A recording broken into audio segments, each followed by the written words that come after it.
आज मी तुम्हाला या ठिकाणी महाकर्मी पोर्टलवरती जिल्हा शल्यचिकित्सक यांच्याकडे ऑनलाईन पोर्टलवरती आपल्याला वैद्यकीय प्रतिस्पर्धीची डॉक्युमेंट आणि माहिती भरून पूर्वीच्या टायमिंगला आस्थापना शाखेकडून वैद्यकीय प्रतिस्पर्धीचे शासकीय कर्मचाऱ्याची फाईल सी फॉर्मवरती सिव्हिल सर्जनची सही घेण्यासाठी जिल्हा शल्यचिकित्सक यांच्याकडे ऑफलाईन पाठवल्या जात होती. तशीच कवरिंग लावून ऑफलाईन पाठवायची आहे. परंतु त्याच्यासोबत आपल्याला ऑनलाईन केलेल्याचं एक पावती की रिसिट किंवा ऑनलाईनची एक प्रत आपल्याला काय करायचं स्टेपल करून पाठवायची आहे. स्वतः वैयक्तिक कर्मचाऱ्याने आपला मोबाईल नंबरचा OTP वापरून स्वतः कर्मचाऱ्याने हे करायचं आहे. त्यासाठी ती कशी पद्धत आहे ते सांगणार आहे. आणि त्यासाठी आपल्याला सेवार्थ ID किंवा शालार्थ ID लागतो कर्मचारी. त्या ठिकाणी आपल्याला गुगल क्रोमला क्लिक करायचं आहे. महाकर्मी या ठिकाणी आपल्याला काय करायचं आहे, वरत्या बारमध्ये महाकर्मी असं टाईप करायचं आहे आणि आपल्याला इथे एंटर मारायचं आहे.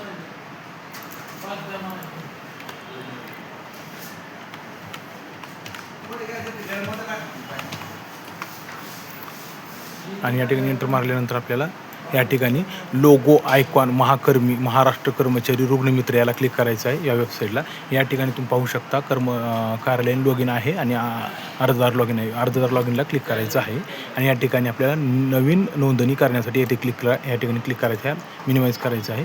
या ठिकाणी आपली पूर्ण माहिती भरलेली या ठिकाणी आपल्याला कर्मचाऱ्याचं स्वतःचं नाव कॉपी करून या ठिकाणी टाकायचं आहे. 1 नंबरला कर्मचाऱ्याचे नाव, त्यानंतर सेवार्थ ID किंवा शालार्थ ID. हे सेवार्थ किंवा शालार्थ ID कसा तयार होतो, 02 ZPE VSD विष्णू श्रेय ढवळशंग आणि M म्हणजे मेल, फिमेल असेल तर F आणि 23 ही माझी जन्मतारीख आहे आणि 89 म्हणजे 1989 हा माझा जन्मतारखेचं वर्ष आहे म्हणून 89. त्यामध्ये 02 कॉमन आहे, ZPE आहे कॉमन, VSD म्हणजे Vishnu Suresh ढवळशंग, विष्णूचं V सुरेशचं D, विष्णूचं V, VSD म्हणजे विष्णूचं V, सुरेशचं S आणि D म्हणजे ढवळशंग आणि M म्हणजे मेल पुरुष असल्यावर आणि स्त्री असेल तर F करायचं आहे. आणि 23 हा माझा जन्मतारीख आहे आणि 89 म्हणजे 1989 ही म्हणजे जन्मतारीख आहे, जन्माचं वर्ष आहे म्हणून 89 घ्यायचं आहे. फक्त शेवटचे 2 वर्षातमधले घ्यायचे आहेत आणि या ठिकाणी टाकायचं आहे. या ठिकाणी टाकल्यानंतर आपल्याला मोबाईल नंबर टाकायचा आहे. मोबाईल नंबर कर्मचाऱ्याचा स्वतःच टाकायचा आहे आणि या ठिकाणी मोबाईल नंबर टाकल्यानंतर आपल्याला खाली मेल ID मोबाईल नंबर टाकल्यानंतर आपल्याला इथं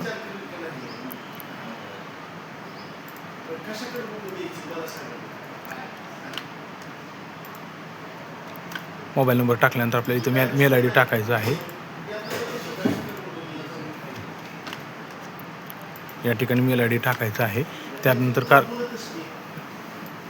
आपल्याला काय करायचं, कार्यालयाचे नाव टाकायचं आहे. आपण जिथं कार्यरत आहात, आपली आस्थापना शाखा, आपली पगार जिथं निघते, आपण जिथं कार्यरत आहात त्या कार्यालयाचं नाव टाकायचं आपल्याला. त्याच्यानंतर आपल्याला टाकायचं पदनाम, आपलं स्वतःचं पदनाम टाकायचं आहे.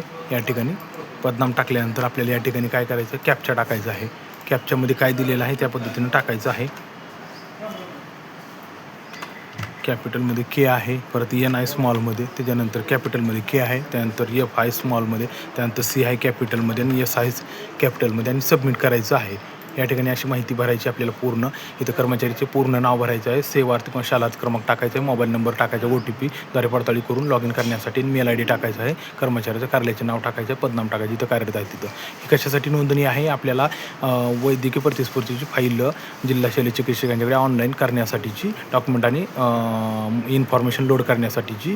त्यासाठीची पहिल्यांदा आपल्याला काय करायचं, सेवार्थ ID टाकून आपल्याला आपल्या आस्थापना शाखा जिथं पगार निघते तिथं सेवार्थ ID निघतो आणि सेवार्थ ID घ्यायचा आहे आपल्याला ऑफिशियली आणि आपल्याला हे रजिस्ट्रेशन करायचं आहे.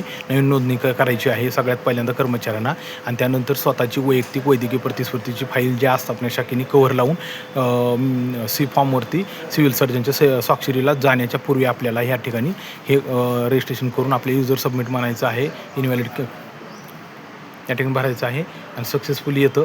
सक्सेसफुली आल्यानंतर आपल्याला या ठिकाणी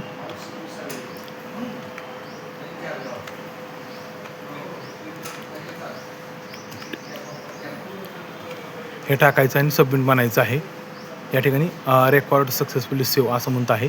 या ठिकाणी आता आपल्याला सेवार्थ ID टाकायचा आहे जे आपण टाकलेला आहे तो आणि या ठिकाणी लॉग इन करायचं आहे आपल्याला. आता आपण काय करत आहोत, या ठिकाणी तुम्ही पाहू शकता रजिस्ट्रेशन झालेलं आहे. न्यू नोंदणी करण्यासाठी येथे क्लिक करा म्हणून क्लिक केलं, माहिती भरली, सगळं झालं. आता आपण या ठिकाणी पोर्टलला आलेलो आहोत. आपल्याला काय करायचं आहे, आता आपल्याला हे रजिस्ट्रेशन झालेलं आहे आपलं पूर्ण. आता आपल्याला काय करायचं आहे, रजिस्ट्रेशन झालेलं आहे. आता आपल्याला काय करायचं, फाईल लोड करायची आहे. त्याच्यासाठी आपल्याला सेवार्थ नंबर आपला इथे या ठिकाणी टाकायचा आहे. हा कॉपी करून आपल्याला फाईल लोड करण्यासाठी OTP सेंड करायचा आहे. मोबाईलवरती OTP येतो आपला, जो मोबाईल नंबर दिला का आपण इथला लिंक करू तो. हां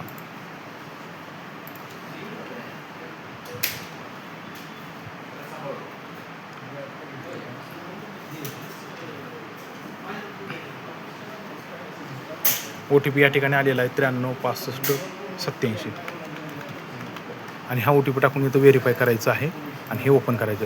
हे ओपन केल्यानंतर तुम्ही सगळ्यात पहिल्यांदा पाहू शकता डॅशबोर्ड आहे. तांत्रिक मंजुरीसाठी अर्ज सादर करणे, सादर केलेले अर्ज आणि तांत्रिक मंजुरी मिळालेली अर्ज. आपल्याला या ठिकाणी काय करायचं, आपण या ठिकाणी पाहू शकता विष्णू श्री डेव्होशन माझं लॉगिन आलेलं आहे. या ठिकाणी तुम्ही लॉग आउट होऊ शकता. श्री अर्जदार लॉगिन विष्णू श्री डेव्होशन. या ठिकाणी तुम्हाला काय करायचं, तांत्रिक मंजुरीसाठी अर्ज सादर करण्याला क्लिक करायचं आहे आणि या ठिकाणी तुम्हाला ही सगळी माहिती काय करायची, भरायची आहे. या ठिकाणी तुम्हाला काय करायचं, विभाग निवडायचा आहे. हा विभाग मंत्रालयीन लेवलवरचा आहे. त्यासाठी आपल्याला शिक्षण विभाग, वित्त विभाग, अर्थ विभाग असं निवडायचं आहे. शिक्षण विभाग, आता मी शिक्षण विभागामध्ये आहे. ही मंत्रालयीन लेवलवरचा विभाग आहे. तुम्ही कोणत्या कार्यालयाशी संलग्न आहात, संबंधित आहात किंवा आस्थापना शाखा तुमची कुठले किंवा तुमचं कुठला विभाग येतो तुमचा मेन विभाग त्याच्या संबंधित आहे. शिक्षण विभाग, शालेय शिक्षण विभाग याला क्लिक करायचं आहे. त्याच्यानंतर आपल्याला काय करायचं, या ठिकाणी आपल्याला तालुका निवडायचं, जिल्हा निवडायचा आहे. ही जिल्हा धाराशिव. त्यानंतर आपल्याला तालुका निवडायचा आहे, या ठिकाणी धाराशिव. त्यानंतर कार्यालयाचे नाव, माझ्या कार्यालयाचं नाव या ठिकाणी आहे. कार्यालयाचं नाव आपल्याला घ्यायचं आहे, या ठिकाणी लोड करायचं आहे. कार्यालय प्रमुखाचे पदनाम, कार्यालय प्रमुखाचे पदनाम घेण्यासाठी आपल्याला या ठिकाणी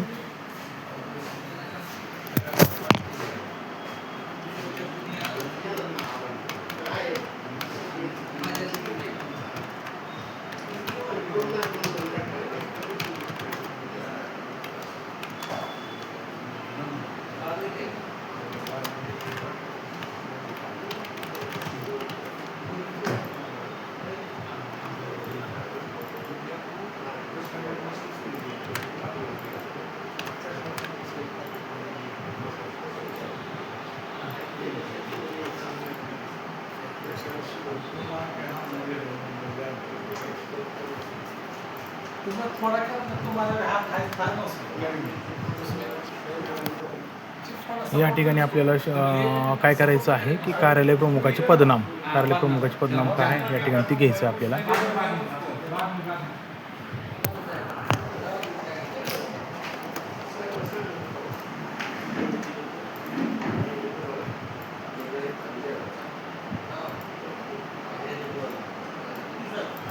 या ठिकाणी आपल्याला आपल्या कार्यालय प्रमुखाचे पदनाम घ्यायचं आहे आणि या ठिकाणी पेस्ट करायचं आहे.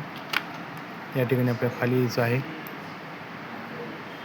कार्यरत कार्यालयाकडील पत्र क्रमांक, जो वैदिक प्रतिस्फूर्तीचा आस्थापना शाखेने आपल्या कव्हरिंगवरती, आपल्या फाईलवरती टाकलेला जो क्रमांक असेल 702 नंबर, जो आवक क्रमांक, तो आपल्याला काय करायचा, या ठिकाणी 702 नंबर टाकायचा आहे. तुम्ही ते पाहून टाकू शकता.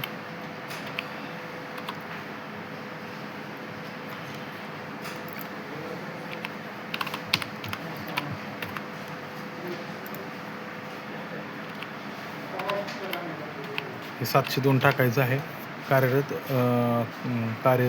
कार्यालयाकडे पत्र क्रमांक, मेडिकल फाईलवरील जो फॉर्मसाठी सिव्हिल सर्जनची स्वाक्षरी घ्यायची आहे, त्याच्यासाठीचं जी कव्हरिंग तयार केलेलं आहे आपल्या आस्थापनेनं, त्याच्यावरचं दिनांक टाकायचा आहे आपल्याला 24/4/2026 टाकायचं आहे.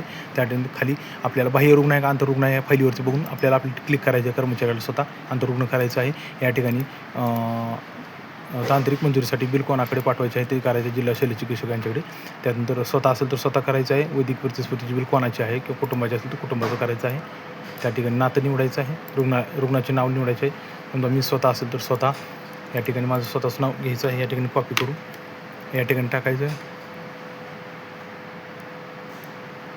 रुग्णाचे नाव आले स्वतः म्हणल्यानंतर रुग्णालयाचे नाव टाकायचं आहे आणि कालावधी टाकायचं आहे, कुठून कुठे होता कर्मचारी, आंतररुग्ण.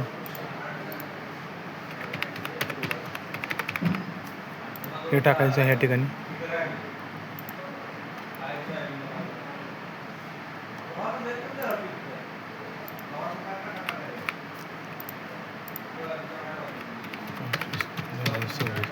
या ठिकाणी टाकायचं आहे.